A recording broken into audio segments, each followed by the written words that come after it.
आषाढी एकादशी निमित्त महाराष्ट्र मित्र मंडळ शाळेच्या वतीने दिंडी सोहळ्याचं आयोजन करण्यात आलं होतं आणि ही दिंडी सोहळा महाराष्ट्र मित्र मंडळ शाळेपासून तर थेट बिर्ला मंदिर या परिसरामध्ये ती आरती वगैरे करून इथं संपन्न करण्यात आलेला आहे। माझ्यासोबत महाराष्ट्र मित्र मंडळ शाळेचे मुख्याध्यापक आहेत, त्यांच्याशी आपण जाणून घेणार आहोत काय या दिंडी सोहळ्यामध्ये आयोजन केलं होतं, काय सांगाल सर? नमस्ते सर। महाराष्ट्र मित्र मंडळ शाळा बालवाडी प्राथमिक माध्यमिक वाचनालय व्यायामशाळा यांच्या वतीने हा दिंडी सोहळा आयोजित केला जातो।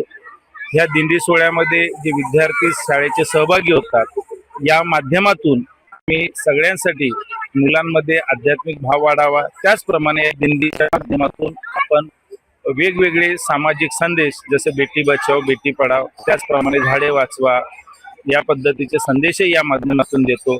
आणि हा दिंडी सोहळा आम्ही दरवर्षी आनंदाने गुण्यागोविंदाने साजरा करत असतो। महाराष्ट्र मित्र मंडळ परिवार हा यासाठी आम्हाला सर्व प्रकारे सहकार्य करत असतो, त्याबद्दल मी त्यांचे आभार मानतो। तर अजून एक शिक्षक आहेत, ते सांगतील, काय सांगाल सर? आज विद्यार्थ्यांसोबत आपण इथं आला आहात। महाराष्ट्राचं आराध्य दैवत श्री पंढरीचा पांडुरंग यांच्या आषाढी एकादशी निमित्त आमची महाराष्ट्र मित्र मंडळ शाळा आदल्या दिवशी आषाढीच्या आदल्या दिवशी हे पायी दिंडीचं आयोजन करत असते। या माध्यमातून आपण आपल्या महाराष्ट्राची संस्कृती जपत असतो आणि वेगवेगळे संदेश आम्ही या दिंडीमधून देत असतो। मुलांनी आपली संस्कृती जपली पाहिजे, मुलांना एक भाव निर्माण झाला पाहिजे, परमेश्वराप्रती त्या भाव निर्माण झाला पाहिजे आणि हीच पुढच्या पिढीला आपण हे संस्कार करण्यासाठी या दिंडीचं आयोजन करत असतो।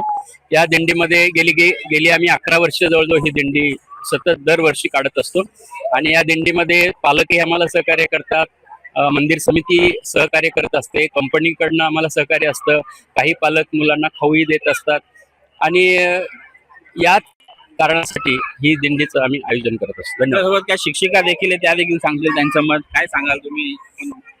या दिंडीमध्ये संस्थेचे सर्व सदस्य, तिन्ही विभागाचे मुख्याध्यापक, सर्व शिक्षक, विद्यार्थी, पालक अतिशय उत्साहाने सहभागी होतात। अतिशय भक्तिमय आणि असं छान वातावरण इथे तुम्हाला बघायला मिळेल। विद्यार्थ्यांनाही अतिशय आवडतो हा उपक्रम।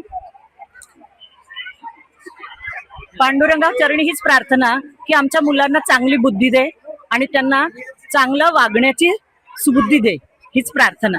आणि आमची मुलं अशी वागली तर हीच पांडुरंगाचा आशीर्वाद नक्कीच म्हणायचा। एक भक्तिमय वातावरणात हा दिंडी सोहळा पूर्ण पार पडलेला आहे आणि विद्यार्थ्यांना चांगली बुद्धी दे अशी प्रार्थना जे ते विठोबाजवळ करण्यात आली आहे। कॅमेरामॅन आशिष सह संदीप साळवे, LS मराठी, उल्हासनगर।